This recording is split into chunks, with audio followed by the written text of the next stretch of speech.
So now, us guys. So now you guys, that guy told you, hey, he's Buddha and he's trying to get kicked out of the Jipange. But luckily, this other kachik decides she'll house us because she was interested in Pato. Oh, nice. So, at that and now time, you're pankering for this gig, and but by now we've realized this gig is not happening. So but we are like, we can't have come all this way to Nakuru, and we go back to Nairobi empty-handed. Yeah. So Quincy comes up with an idea of, let's talk to a few bars and see if we can do a concert. What? Yes. So, and the beauty of it was, the concert was with we're looking to do the concert with Nakuru artists. What's that Nakuru rap group from Kitambo? Cubanotics. Yeah. So we're aiming for Cubanotics. Yeah. So crazy. we go around talking to some guys, Nini. Now, at that time, it was a bit easy to get like EABL sponsorship because you just need to talk to their office there. So when we went to the bar and got a space to do a concert, the bar then told us, they introduced us to the sales guys of EABL. So they decided that they'll sponsor. But the sponsorship was, of course, to the bar, not to us. Yeah. But us guys were like, so we'll make chums at the door. Yeah. So we start pangaing. I don't know what happened. One day, we just went for our normal meeting with the bar before, and we were told, Mdosi amesema hii haitafanyika hapa. So we go back to the house to regroup. This chick is like, my mom is coming. Yeah. Oh. Now, funny enough, the house that we had been kicked out of before and this house where this chick was living were like in the same court opposite each other. So when this chick says my mom is coming, I think at that point she had realized she's not getting anywhere with Pato. Pato's like a playful guy. And then she also realized, these guys, this gig of theirs is not happening. So we begged the first guy, please, just for tonight, tutarudi Nairobi. Tutarudi Nairobi kesho. How are we going back to Nairobi? We don't even know. Let me tell you, and this part of my story, let me tell you, when my mom found out this part of my story, she was pissed. She was so pissed off with me. So this is what happened. So the next day we wake up, we haven't figured out how we are going to Nairobi. We don't have chums. Now, I think Quincy had told us he'll get us chums to go back. So Quincy goes and then disappears. Switches off, gone. We go check for him at the office, and this time we are walking to the office. So it's almost like walking from say, South B to Tao. Yo. So we walk to the office, Quincy is not there. We've carried bags. Let me tell you, there's something I told Pato. He slapped me, but I repeated the same thing to him. And I told him, tell me any other way. I told Pato, we are going to start walking back to Nairobi. Aki Pato slapped me. It's like this, It's like this guy, man. Who's let him snap out. Let me tell you, we went back now. No, that time we didn't have our bags. We went back to the house to pick our bags. So we got our bags. So these guys now, the guys who are housing us, they ask us, how you guys going? We said, imagine we'll walk. Wherever it fikas usiku, to find a place to sleep, we start off the next day. Imagine, yani, when they saw us now starting to move, they felt so sorry for us. They gave us a loaf of bread and 2 big bottles of water. I swear to God.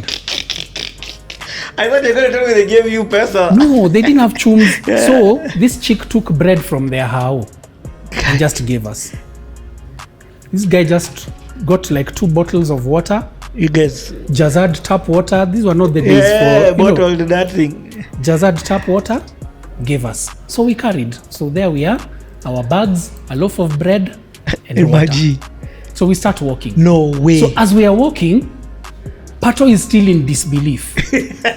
Like, you guy, are you serious? I'm like, tell me any other way. Because now we can't go to anyone's house to sleep. Where are we going to sleep? The more we stay here, yes, the more we're in worse trouble. it becomes. So let's get closer to Nairobi. Then now to convince Pato, I told him, listen, me I've seen it in movies. We'll go hitchhiking. Pataka bahati kidogo. Dumb and dumber. Do you know, we walked for hours until Gilgil. What? Yes. What? We walked until Gilgil. We were hungry and tired. That love umeimaliza. Love tumemaliza. Maji sijui tumefika. You know, now, around Gilgil, what? See, we are still trying to hitchhike. Before Gilgil, it started raining. Now we started before we were trying to hitchhike, but then Motis pass, we just continue walking. Now it's starting to rain. Darkness is starting to check in. So we now started getting aggressive, trying to hitchhike. So luckily, there's a that small Datsun pickup. Yes. Datsun 120Y. That one. It pitted us, then it stopped. An old couple. They asked us, what's up with us? Where are we going? Nini nini. So we explained to them. Then they told us, then they are not going to Nairobi, but at least they can fikisha us huko mbele. But now, see, it's raining. They have a pickup. There are two of them. Tukapanda nyuma. But us guys were like, better. At least it's better. Legs, you know. The legs get to relax. So, we went on for a distance with them. Then they were branching off somewhere. So they shukished us there. So we continued walking. There was like a shopping center at the front, kidogo. So we walked to the shopping center. We look around. We saw a canter. You know those canters for buying cabbages, warus, nini. So we saw a canter. We approached one of the guys. We just poured out our hearts. We told them our story. So the guy was like, he went and spoke to his colleagues. Then he came back. There were 3 of them. So he came back. So they told us, this is what we can do for you. Mruke huko nyuma. Alafu with one of the guys, then the 2 of them, the 2 are in front. So we look at nyuma. But us were so happy because it doesn't matter. We are on top of gunias of waru and cabbages, but it doesn't matter. Yeah, is it? There is a way we'll fika home because these guys were going to Nairobi. Yeah. So they're using the Mahio route. So they go. Maze mlima Mahio, kanta ikakata. They tried. We pushed it to the side of the road. They tried fixing it. They needed what? The decision was made. We have to go back to Naivasha, now that town after Mahio, to get a mechanic to fix the motor. So, but at least you figured Mahio. Yeah. That's far. So now, of course we can't abandon them. These guys have done so much for us and we don't have any other way. Yep. It's night. It's at night. It's like maybe 8-9 p.m. So we went back with them to that town in Naivasha. So we fika there, they start trying to fix the moti.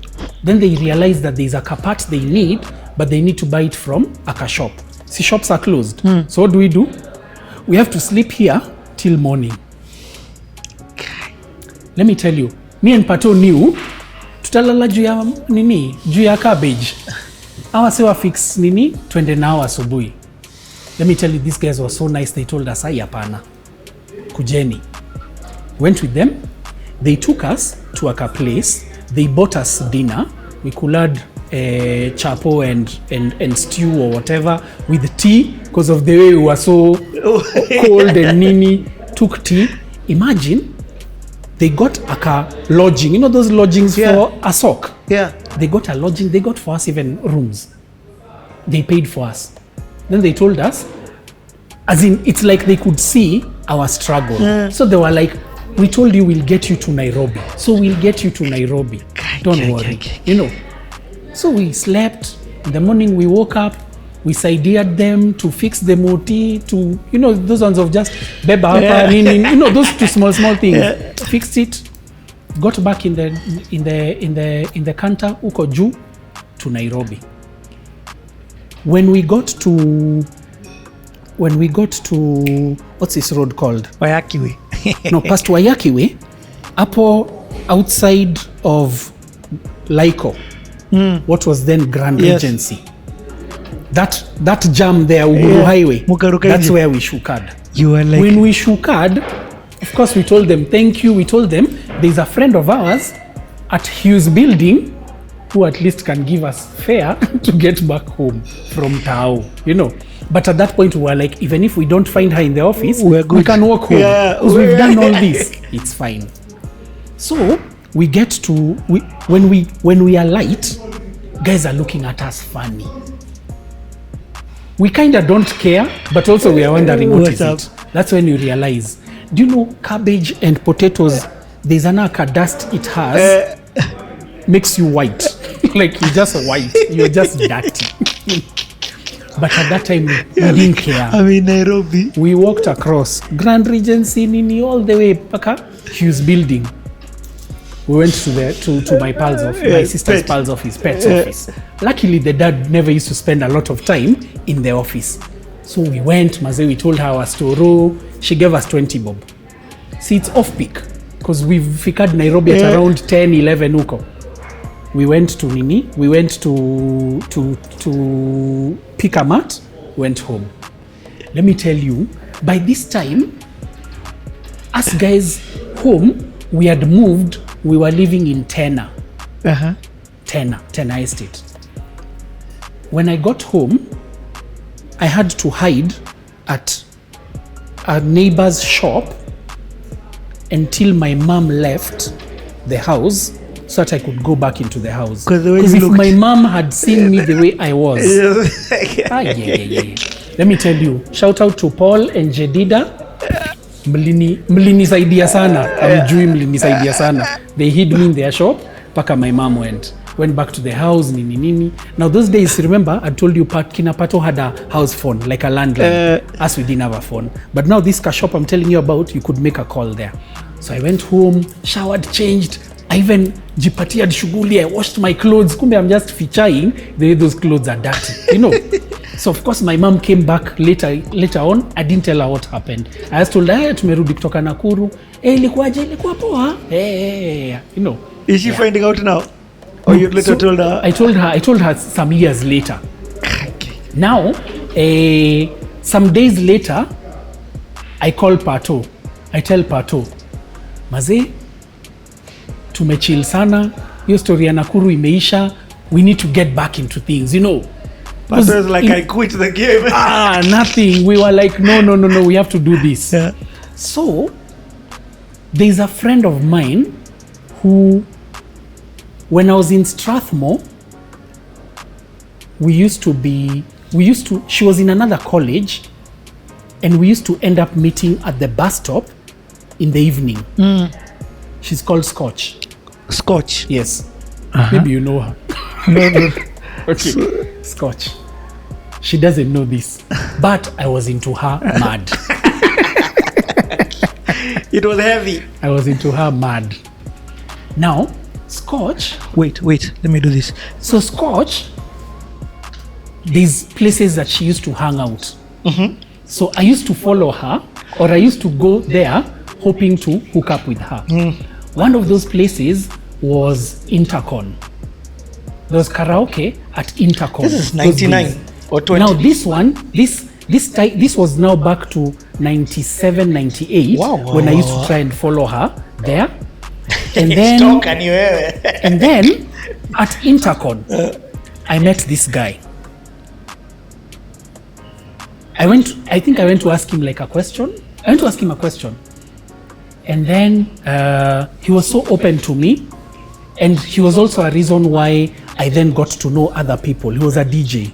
So I got to know other people in the industry also through him. This guy, in 2000, now after our whole episode of Nakuru, that year he used to play at he was a DJ and he used to play at Green Corner. So he used to do a karaoke gig also at Green Corner. And because he was a DJ in a unit, the other DJs used to come there also to hang out with him. This was Pete, DJ Pete. Okay, I don't even know DJ Pete. Pete Waithaka. Oh, okay, I get. Who's at More Sound now. Yes, I get. So he was the first DJ at Homeboyz who I interacted with. What? So Pete was such a cool guy to the point where when I used to now go there, so the way I used to go to town a lot in the evening to wait for rush hour to Kuisha, I used to go to where he's playing. So I'd go to Green Corner. I think he used to play there Tuesdays and Thursdays.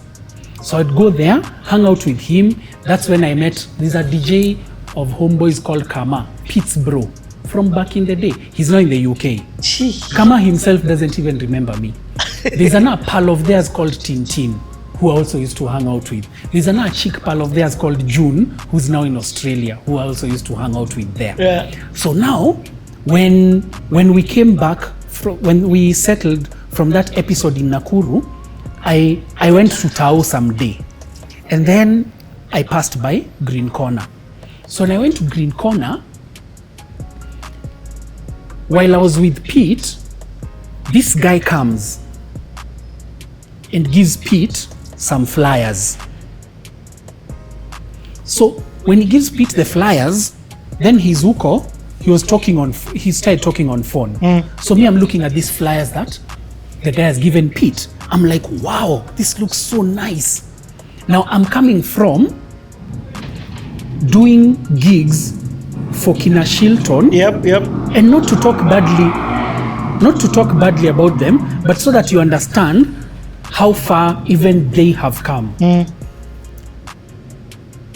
Before even Hardstone, Kalamashaka became big, there used to be a rapper called Aizo. I was with Aizo in high school, like he was like 2 years ahead of me. Aizo was Christian Union kabisa, so he was a gospel rapper. So he came up after the times of Kina rap community, all those. So Aizo had just done an album, and it was a big deal in the industry at that time. This is back in 98 or 99. Those 2 years mess my memory. So Aizo was doing a concert that was being done by Shilton Entertainment. Let me tell you the details of this concert. Number one, this concert was being done at Buru Phase 2. When you go to Buru right now, after you pass the shopping center, there's another ground where now they've built another shopping center, like shops. It used to be an open field. That concert was done there. That concert was packed. That concert was on a Sunday afternoon. The flyers for that concert were, like an A4. Yep. An A4, and then it was strips like this. Yep. So each A4 had 3 strips. I know this because I was one of the guys who, when it was printed, the main one was printed from a normal printer but black and white, and then now photocopies were made. I was one of the guys who was cutting it into the 3. I get it. This concert was 30 bob. Aizo was headlining. And it chromed. It chromed. But you know what made it also chrome? Guest artists. Kalamashaka, Hardstone, Nikki, Into. What? Let me tell you, David Mureithi showed us showbiz that day. It was Aizo's gig, but those artists, when they came in in a convoy of white Volvos. Kina David Mureithi, in their family, I think they had like a number of Volvos. Volvos are a big deal then. They had I think he went and got more Volvos, like white Volvos. They fortuned to that gig. That gig was big. Me, I was a KYM. I distributed flyers, nini. I was working backstage, whatever. Yeah. That gig was a big deal. And Aizo was the guy who was headlining. Aizo was the headline of that gig. That gig was 30 bob entrance, and it was packed like this. Why was I telling you this Aizo story? Why did I come back to this Aizo story? Because of Kama and oh yes. So now, the reason why is because I was talking about this flyer that I'd seen. This guy who had come to bring to Pete. So at that time, I didn't really understand it. So this flyer was it was glossy. When I looked at the flyer, it was glossy. That flyer looked like it was straight from the Source magazine. So me, I'm coming from those two flyers that we were cutting like that. Then I'm seeing such a flyer. So of course I got very interested. So I started asking Pete questions. So I asked Pete, how can I do something in this gig? Luckily, this guy who had brought the flyers had not left. So Pete introduced me to this guy. You know this guy was? Myke Rabar. No way. Guy. So, not even John, Myke Rabar. Myke Rabar. John was still in school that time.